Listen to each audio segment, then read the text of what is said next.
Psalm 101, I will set nothing wicked before my eyes. Wow. Hard in these days, isn't it? David, you didn't have it too hard. You didn't have Instagram and TikTok and Facebook and social media and YouTube. But they had challenges as well. But let's start at Psalm 101. I will sing of mercy and justice to you. So again, this is David, the Psalm of David. I will sing of mercy and justice to you, O Lord. I will sing praises. I will behave wisely in a perfect way. Now, I need to let you know, if you're not aware, Hebrew, and the Hebrew word perfect basically means not perfect like we think, without fault. I can walk perfectly. It's complete. It's lacking nothing. It's a striving to be God-honoring. And I like what Charles Spurgeon said. By the way, I would encourage you to go through Psalms every day. Find a psalm and go through it. And if you're not sure what it means, there's something called the Treasury of David. Charles Spurgeon broke down every psalm and has commentary on every single one of the psalms. So I borrow a lot from what he said. And commenting on this, he said, to be holy is to be wise. A perfect way is a wise way. David's resolve was excellent, but his practice did not fully tally with it. He was not always wise or perfect, but he was in his heart. And that's why I always talk about falling forward and getting back up on track. You can walk before God perfectly. It doesn't mean you do everything perfectly, but you're focused. Your sights are on Him and following Him and getting back up and persevering. Because anybody that is truthful will tell you, you slip sometimes and you fall sometimes. And believe it or not, people critique me when I say that sometimes. You should not encourage people to sin. If you think that's what I'm doing, my goodness, have you listened to one sermon? But we also have to encourage people to get back up and keep fighting, because what I see is a lot of discouraged people because they stay stuck in the lower position and they don't get back up, and we want to encourage them to do that. And I like what David said here. Oh, when will you come to me? Oh, when will you come to me? A cry is always heard from the concerned, which we talk about often. Will thou not revive us again, Lord, so we can rejoice in you? And one of my favorite verses, oh God, rend the heavens. And so David's doing the same thing. Oh God, when will you come to us? There's a yearning, there's a desire, and a cry is always heard from those who are concerned. That's really what separates the passionate, spirit-filled believer from a lukewarm believer, is that heart cry, that passion, that desire, that zeal. You can see that there's a difference there because there's a passion there, and they want to follow God. And here is the famous verse, I will walk within my house with a perfect heart. Again, doesn't mean he does this perfectly. It means his focus is on honoring God. And I will set nothing wicked before my eyes. Did you know that your Christian walk begins in your home? That's where it starts. That is what they call the fountainhead. Do you know the big Ohio River has a starting point? Colorado River has a starting point. Sometimes I go, how many of you heard of the Owens River? Up to 395. I can hike sometimes to where these little tiny streams run down to it. And that's what your home is. That's the fountainhead. That's where it all starts. But not only what we view, but also the thoughts we allow and the friends we associate with.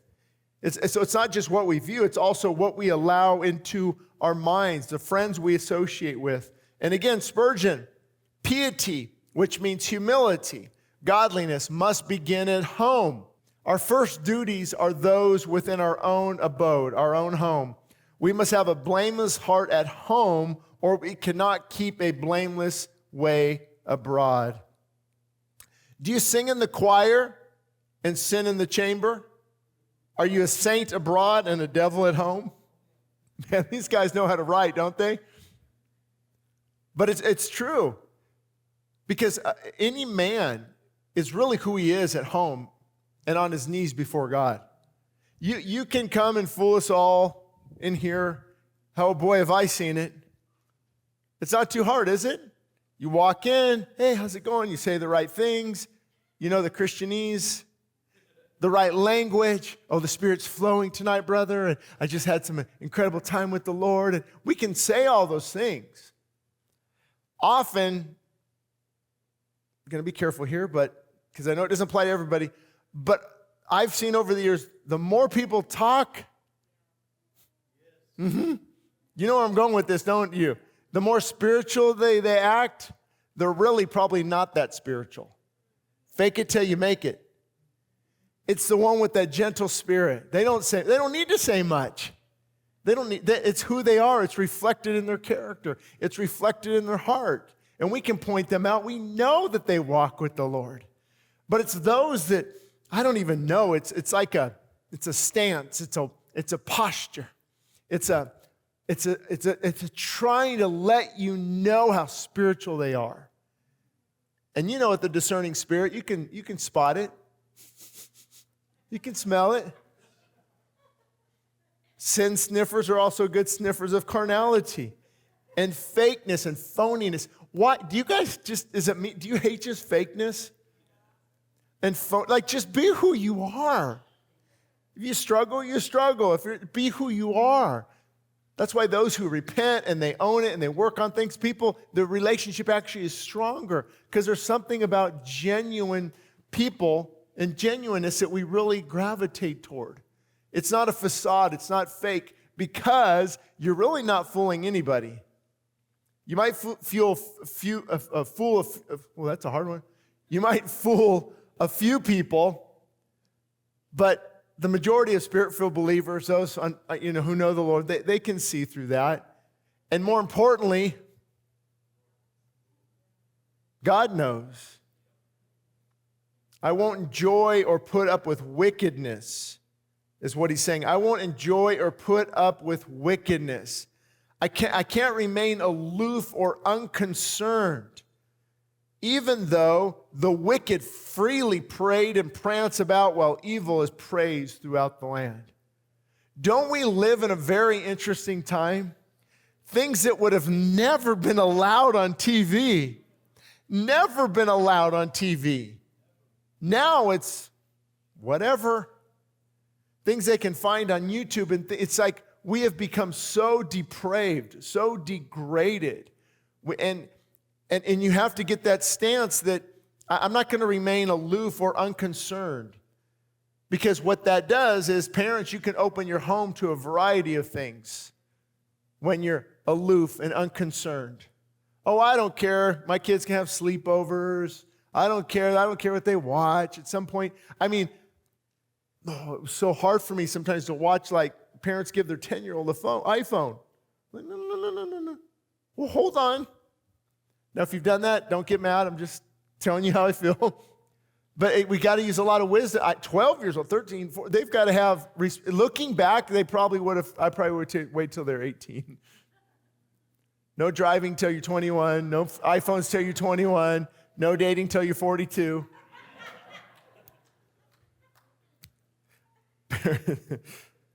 But basically what it sums up into this statement: how you think matters. How you think matters. So what he's saying, obviously in David's time, I will set nothing wicked before my eyes. Depending on when he was writing as a king or different things, he could have different alluring things brought into the palace, into his room. He could see wickedness taking place, bribes and different things. So he could actually see it, but he said, I will set nothing wicked before my eyes, in my home, in my place, in my palace. And so this list will really help us fine-tune what we should be focusing on. Finally, brethren, this is Philippians. Paul is writing to the church in Philippi, his closing statement. And if you can memorize this and really focus on this, it will help you so much. Because the battle for everything is right here. Are you anxious and fearful? Let me see your thought life.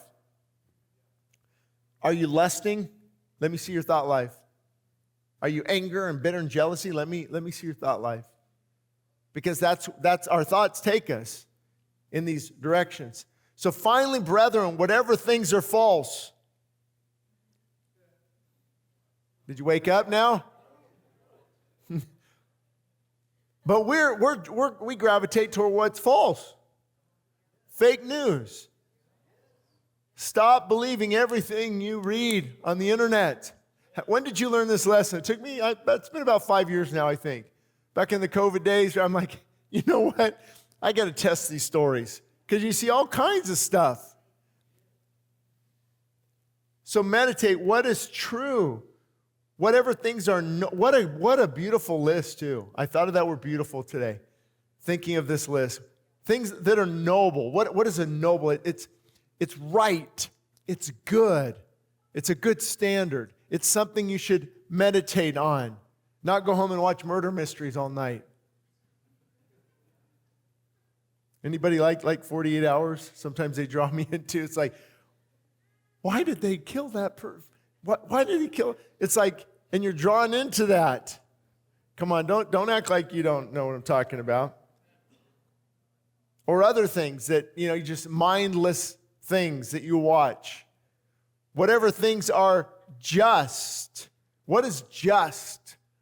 It's what we don't have a lot of right now, justice. In the courts, things that what they used to do, I don't know, it kind of, we can do it with manipulating the market. And have you ever noticed how all these politicians on a low salary are now multimillionaires? Boy, they've got some good investments going on. Have you ever heard of insider trading or getting information ahead of the, and that's what happens, honestly. They say, hey, this company, they're going public, pretty soon, get in now, it's $5 a stock option, and it shoots up to $30 and $80 and $150, and then it splits. And that's how a lot of these people make money, with some inside information. But they would also, in David's day, they would have scales. And so they could change the weight on it. And so you'd put a pound of, let's say, gold on it, and it would only show that it's about 12 ounces. And that's how they would always make a little bit of money. And that's why you read in the Bible, unjust weights, that God hated the unjust weights. And that's why he's saying, focus on things that are just.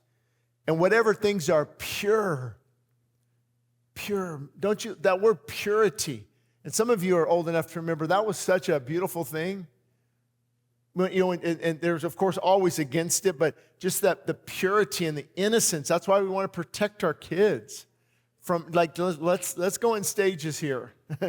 Just the running around the house and no care in the world and not understanding the Epstein list and the debauchery and the trafficking. Right now, I have to take my kids to the park, and me, and like many of you, you're always just, you're just looking. Don't go into Target, Morgan, after 8. If you do, bring some pepper spray. And you're just, because now they're so brazen. Everything's just, it's just crazy, the world we live in. And I think it's a lot to do with our justice system is not punishing the crime. The punishment doesn't fit the crime. And so to focus on things that are pure. What about your YouTube choices or video, what do they call it? Amazon Prime? All the different things. And are they pure? Are they noble? Is it something that, and he goes on to say, whatever things are lovely. And if it's a good report, not always the bad news.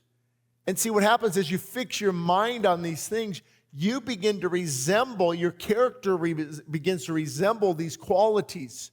So you eventually become a person that's lovely and gentle and focused on purity, a person of righteousness and justice, because you're meditating on these things. That's why he would tie it in also with Romans. Be not conformed to this world, the things that go against this, but be transformed by renewing your mind on these things. Whatever is good news. Why are so many people gravitated towards bad news? He said, if there's any virtue, if there's any hope of virtue, which is moral excellence, moral purity, if there's anything worthy of praise, meditate on these things. Guys, your thought life is where it's at. When that thought goes the wrong way, you got to bring it back, put it in prison to the obedience of Christ, and dwell on things that will not only help you spiritually, but also will help you in many other ways as well. Meditate on these things. And then the verse goes on to say, then and only then will the peace of God rule your heart. Did you know that your thoughts play an enormous role on your mental state, your mental stability? Peace.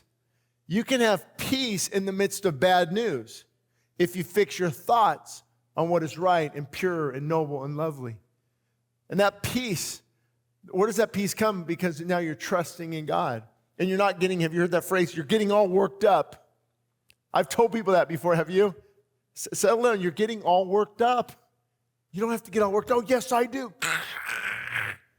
Anger and exploding and their thought life. And many times they're not thinking the right things and they're believing a lot of lies, really, about things. They're getting all worked up.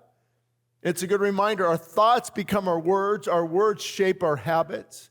Our habits will form our character, and our character determines our destiny. Thoughts not only affect spiritual health, but they affect our physical health as well. How many of you were not aware of that? This is from the Mayo Clinic. The long-term activation of the stress response system and too much exposure to cortisol and other stress hormones can disrupt almost all of the body's processes. So here's how it's supposed to work. God designed us, you see a lion. Well, no matter what you see, you're probably dead, right? You're not going to outrun a bear. You're not going to outrun a lion. You're not going to beat up a chimpanzee. They will tear you apart. But there's a fight or flight. So here comes that stress hormone, and you respond. And then, right, there's seasons of peace. You find that spring of water. Everything's going good for a while. You don't see anything scary. But most people live in that constant state of fight or flight. They're constantly worrying. They're not getting enough sleep. Without sleep is so important because it elevates stress hormones. It repairs the body. Something I've talked about before in the fasting seminars, brain-derived neurotropic factor, that they're finding is so important to help with Alzheimer's. That actually is increased when you get enough sleep. It helps to clean the body. Sleep is the time the body cleans itself and repairs itself. And so if we're constantly always stressed by our thought life, have you ever seen those interviews where the creators of these things will not even let their kids use them? I'm serious. CEO of Apple, I don't let my kids have iPhones. Oh, really? What do you know that we don't know? And it's a constant stressor. I don't have enough likes. I don't have enough followers. Kids are always being bullied. And that's what happens. We live in a state of chronic stress now. That's why you'll hear the term chronic inflammation. Localized inflammation is good. It goes to repair an area. But when it's chronic inflammation, the body is constantly being triggered. And all of this stress, it leads to all kinds of things. Blood pressure, heart rate, inflammation, heart disease, metabolic illness, weakened immunity, all types of digestive things. It's all because of the stress hormone. Because even a good thing, too much of a good thing is not a good thing. Did you know there's cases? I remember a radio, I think it was a contest where the lady died from drinking too much water. Too quick. Oh, K-Rock, yeah. See, K-Rock, yeah. I remember, I know it was California Station. I think it was like a gallon in a short amount of time. She drowned herself. A good thing, too much of a good thing. Same with the hormones that God has given us, even anger and cortisol, adrenaline. These can be good, but when it's too much, it can destroy the body, literally destroy the body. Oxidative stress, you've heard of that term lately. What is that? That's oxidative stress. It has to do with oxygen and too much stress on the cells of the body. A good thing, but if it's too much. And that's why taking our thoughts captive. And the best way, though, to get back on track, I put a blank so you can fill it in. We use this word always. The best way to get back on track is repentance. Lord, help me. Lord, I'm sorry. Lord, my thought life has not been good. Can anybody relate? Oh, there's people in here and they struggle with jealousy and bitterness and anger and frustration and failure, rating ourselves by the opinions of others. Have you ever done that?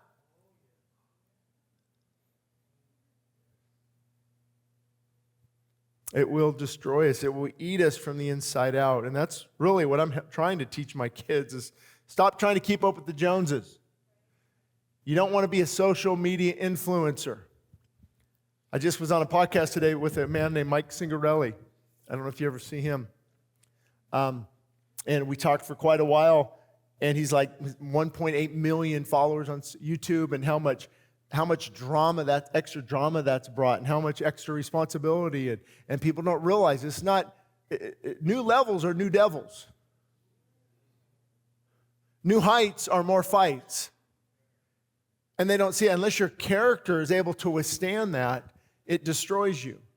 Allow God to build a ministry in your time, in His time, in your way and in your life. And I had a great talk with Stephen McWhirter after Sunday. Same thing. He's seen so much devastation of worship bands just fall apart because you get the focus away from Christ. When it's on Christ, you don't care how many views, you don't care how many subscribers, you don't care how your album is doing on Spotify. It's about Christ, and there's tremendous peace. You rest and then go to sleep. It's not competition. But you have to take those thoughts captive because the enemy will plant those seeds in there. Seeds of doubt and comparison. And he said, I hate the work of those who fall away. It shall not cling to me. And David I loathe evil. Hatred of sin is a good sentinel for the door of virtue. In other words, hatred of sin is a good guard. It guards virtue. It guards moral purity. I will disown their ways. I will not imitate their policy. Like dirt, it may fall upon me, but I will wash it off and never rest until I'm rid of it. Sin, like pitch, is very apt to stick. You guys might not know what pitch is, but I've helped some roofers put on some roofing. You get that black tar on you, man, it's like days before it comes off. Months, yeah. Well, I have a trick. I'll tell you later. Some diesel fuel. I don't recommend it. But that has to be our view. We've got to get back like the early church in the book of Acts, and even early church in the 1700s, even they hated sin. There was a fight against sin. Now it's like, you know what, man, who cares? Let God convict them. It's no big deal. And that dumbing down of sin. Now you help others, you encourage them, but you've got to fight against sin. Like John Owen said, the Puritan, be killing sin or sin be killing you. You can't play or make a truce with an enemy that wants to kill you.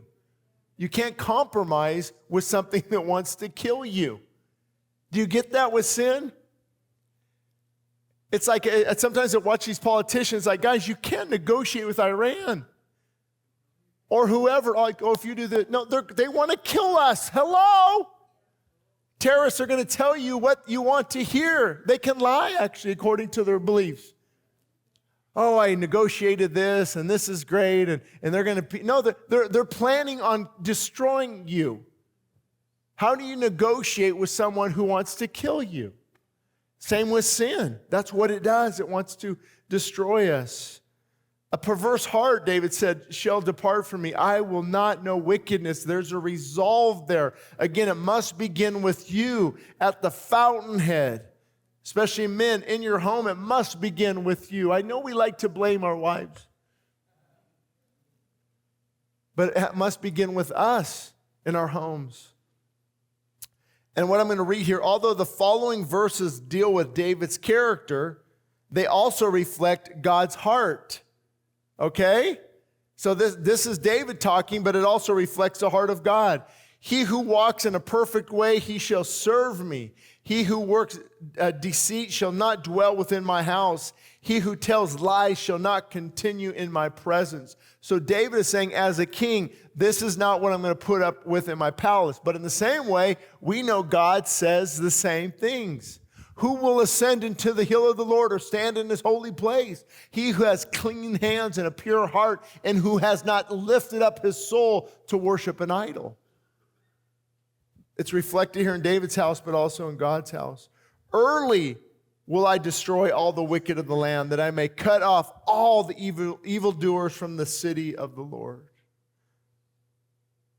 But I want to come back to the statement, since that Psalm 101 is over. But I want to focus on the statement for a minute. Oh, when will you come to me, Lord? There's a heart cry. Anytime they have that oh, especially in the Hebrew language, it adds an emphasis of a yearning, of a desire. You can almost hear his heart. You can hear the prophet's heart saying, Lord, when will you come to me? Because sometimes I don't just need help, I need his presence. I don't just need help, I need God's presence. How about you? His presence brings us both wisdom and holiness. Away from God, we are away from safety. And the verse I use often, but those who wait on the Lord, they shall renew their strength. How come we don't like waiting? Anybody else do not like waiting?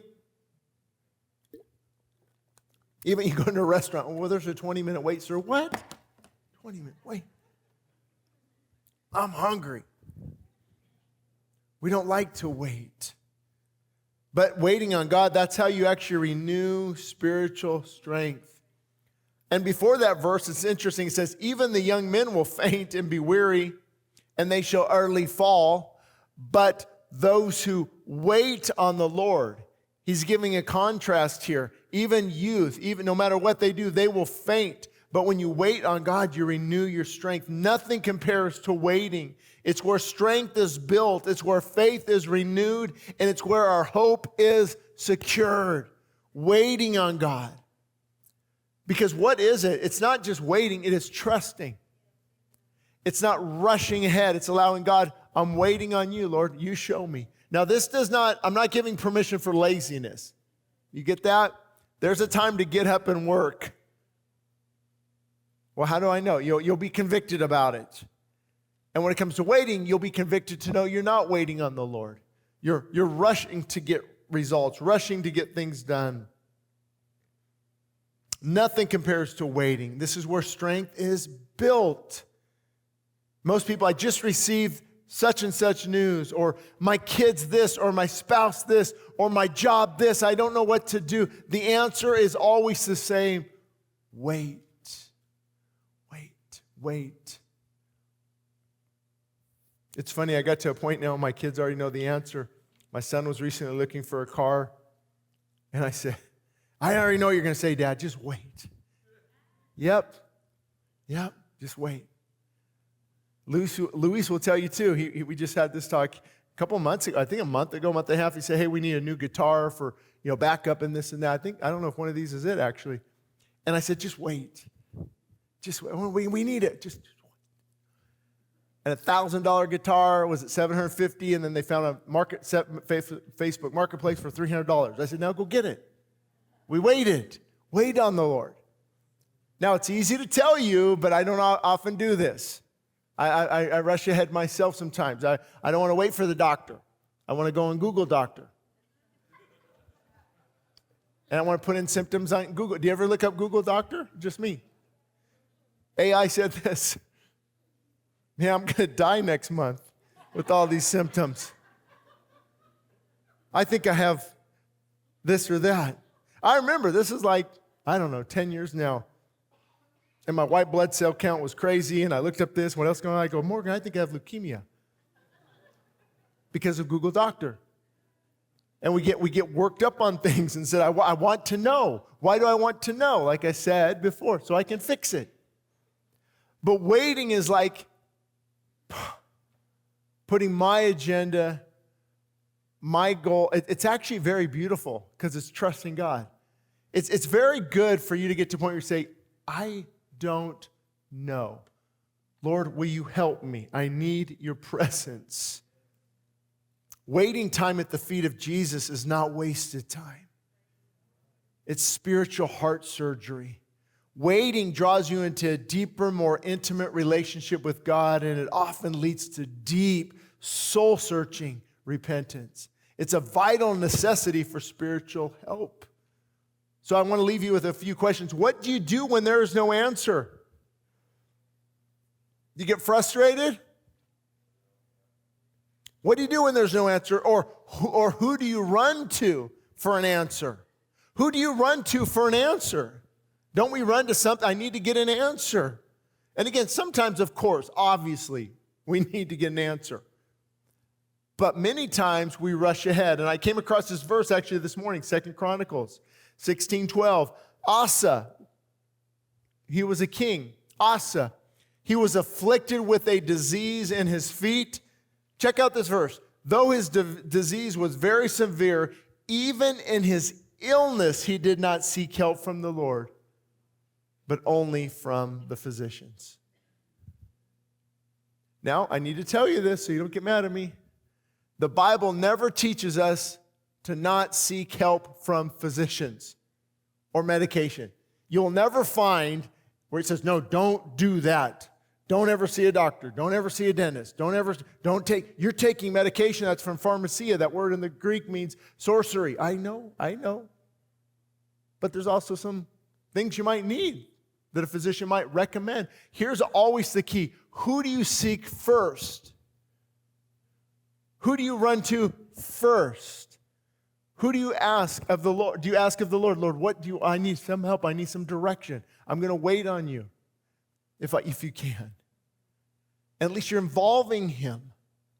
How many times we make plans without even asking him? I've prayed before, and he's showed me really quick. He leads those who want to follow. And there's been other times I haven't asked. Oh, the doctor said I better do it. But again, the emphasis is always on who you seek or what you seek first. Remember, Luke was a physician, and Jesus is the great physician. Your cry must be, you'll always find me at the feet of Jesus, even when healthy and prosperous, and even when my health is fading. You'll always find me at the feet of Jesus. That needs to be your stance. Even on mountaintops or in deep valleys, even when everything is looking up or when everything is pointing down, you must look at Jesus. I just came across this as well. David Jeremiah in his book. His book is actually called When Your World Falls Apart. He said this regarding all the different advice he received when he was diagnosed with cancer. He said, but after a while, we reached a new mindset in which we push aside all the dreams, all the schemes, and all the clever devices, basically all the opinions of people. Try this, try this, try this, try this, try this. And we fell on our knees and we said, Lord, my God, my hope is in you. All this stuff is too much from my limited and distressed mind, and it amounts to little account anyway. I look to one thing and nothing but you, and I await your guidance. What a beautiful thing, isn't it? Because you can actually rest in that. And then he might guide you to do something. But you start with him. You always start with God. Searching for answers outside of God is exhausting and debilitating. Have you ever done, you're searching for answers outside? You get to a point where you say, I'm done. Whether it's the court system, the legal system, financial system, healthcare system, health, whatever it is, you get to points like there's so much, even on the dieting, I've shared that before. The diet crazes. Somebody's wrong. Meat, carnivore. Plants are trying to kill you. Or plants. Or raw. You cook the food, it loses all its nutrition value. Right, it's like, I said, stop. Stop it, guys. Stop it. This is ridiculous. What does God's word say? It's clear. It's clear in God's word. But it's really debilitating and exhausting to try to look for all these answers outside of God's word. We must be desperate people. We must be desperate people again. There's a song I listen to. It says, "My maker and my master somehow calls me friend." Man. Closer than a brother, closer than my breath. Rescued out of darkness, rescued from my sin. My maker and my master somehow calls me friend. Until my final breath, I'm anchored in the truth. Through storms and trials come, you always find me at the feet of Jesus. Incredible.